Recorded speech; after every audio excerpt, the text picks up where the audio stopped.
Olá a todos, aqui a gente vai apresentar nosso artigo da disciplina de Bioética e Bem-Estar Animal, da residência de 2021, da professora Rita Maria. É o módulo 4 do projeto final. Quem vai apresentar então vai ser eu, Caio Sperry, e o residente Matheus. Esse é o artigo que a gente procurou e aprovado pela professora para apresentação, que vai ser uma comparação do trabalho equino e o bem-estar deles nas regiões do México. Uma introdução, ele aborda a questão de que 100 milhões de equídeos dão apoio essencial para seus proprietários no mundo. E são considerados, têm uma relação com vulneráveis, que têm uma condição financeira pior para poder proporcionar melhor cuidado para esses animais. E nos países mais pobres, subdesenvolvidos, 90% tem problemas de casco e de membros, e 85% desses equídeos têm um peso menor, ferida ou problemas dentários, entre outros problemas. Então a gente consegue perceber que tem um problema muito sério, né, do bem-estar dos equídeos nas regiões subdesenvolvidas, e no México é onde foi feito o estudo para ter uma maior compreensão de como ocorre isso nesse país, e foram analisados 3 estados principalmente. Então, os 3 estados que foram analisados foram o Querétaro, ou Querétaro, que é um ambiente mais quente e semiárido, Puebla, que é um planalto subtropical, e Veracruz, que seria uma savana úmida, né?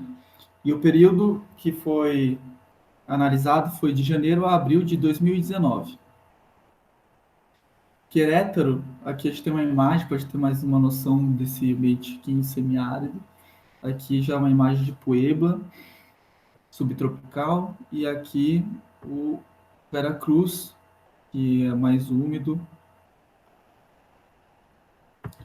E aqui no objetivo do trabalho, do estudo, era identificar os principais problemas de bem-estar dos equídeos nesses estados do México.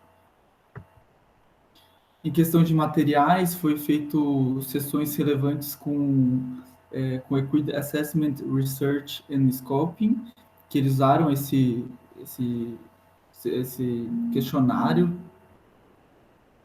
para poder ter uma noção de como que é o bem-estar desses equídeos. E as perguntas basicamente são em relação à gestão e condição de trabalho dos equídeos. E também eles avaliaram a questão comportamental. Para poder coletar esses dados, eles usaram um Android, um tablet, né, com um sistema Android, e esses resultados que usavam o software do Open Data Kit, que é esse ODK, e esses resultados eram compilados para um Excel.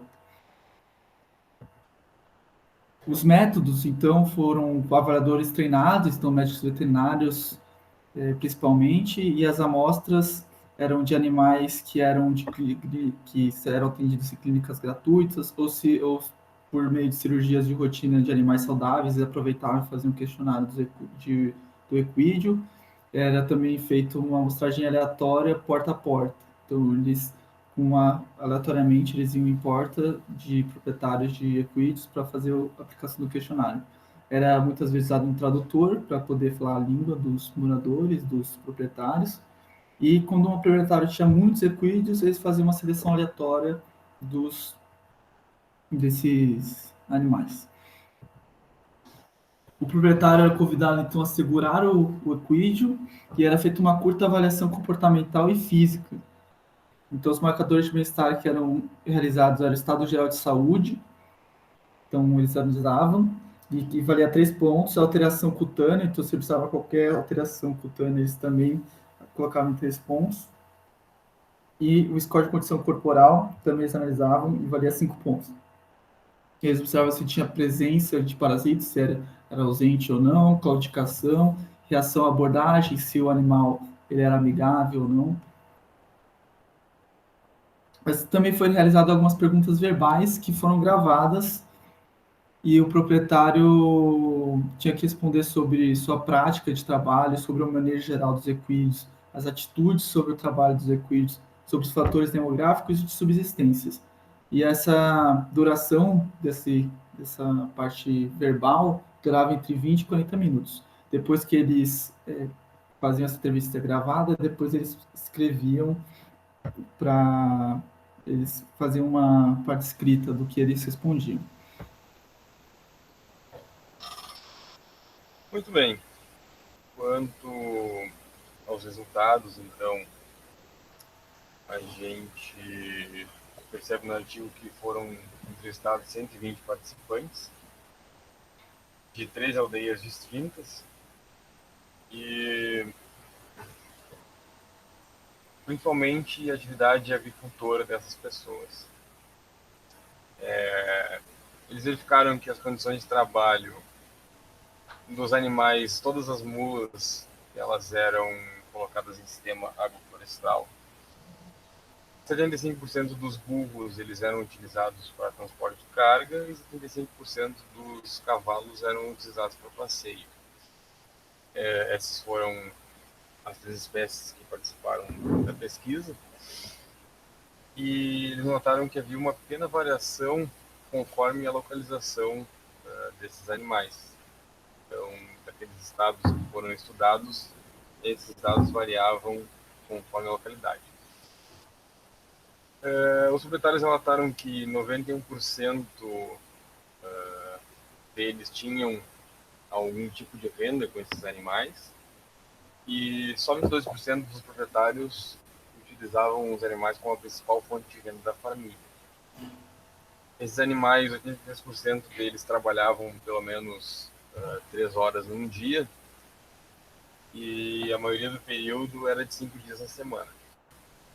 As mulas foram os animais que trabalhavam mais, trabalhavam de 6 a 9 horas. E de todos os animais, 59% não tinha acesso à água durante o trabalho, apenas nas pausas, e 88% deles utilizavam o pasto como principal fonte da dieta. Ela poderia ser complementada com algum outro grão, mas o pasto era a principal fonte. Quanto ao bem-estar físico, foi verificado que a condição corporal, com um dos dados analisados, ela era ideal em 50% dos animais, sendo que em 2% do total eles eram ou muito magros e em 12% eram muito gordos. O estado geral de saúde era bom em 63% dos animais e 84% deles apresentavam alguma alteração de pele, sendo que 63% eram cicatrizes e 44% alopecias. Desses 3 dados quanto ao bem-estar físico, o estado de Puebla foi o que teve a pior condição, e na parte do trabalho, os animais que eram utilizados como animais de carga que apresentavam os piores fatores. O comportamento desses animais foi verificado que 58% deles tinham uma postura amigável e as mulas eram as que apresentavam as maiores reações negativas comparadas aos cavalos e aos burros.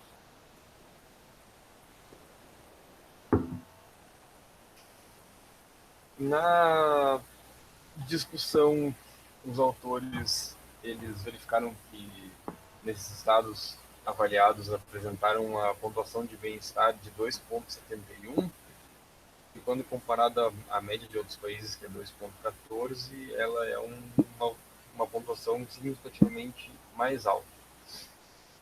E que a principal ou as principais afecções dos animais estudados eram ou a má condição ou a apresentação de feridas.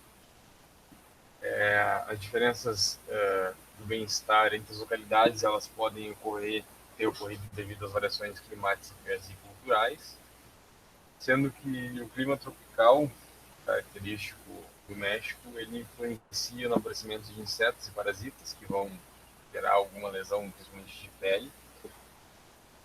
Pode ocasionar algumas regiões alagadiças que geram problemas de casco ou outra suscetibilidade. Influencia na qualidade da pastagem, da forragem, isso influencia diretamente na condição corporal de alimentação dos animais e também na sensação térmica quanto ao estresse térmico e a importância do acesso à sombra na condição de trabalho. Também se faz necessário um melhor estudo quanto às questões culturais, porque eles verificaram que o manejo desses proprietários ele era difundido de forma hereditária sem a presença de um aprimoramento técnico.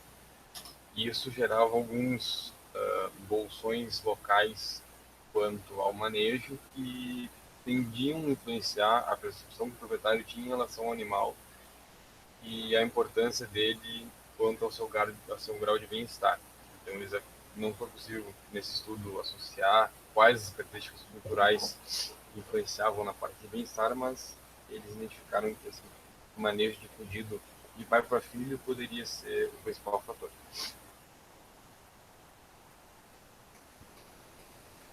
E, por fim, os autores concluíram que os burros eles tiveram o pior grau de bem-estar quando comparados às outras espécies. E isso pode ter ocorrido tanto pelas características do clima, das localidades, o tipo de trabalho empregado, onde eles verificaram que os burros ficavam com os trabalhos mais pesados.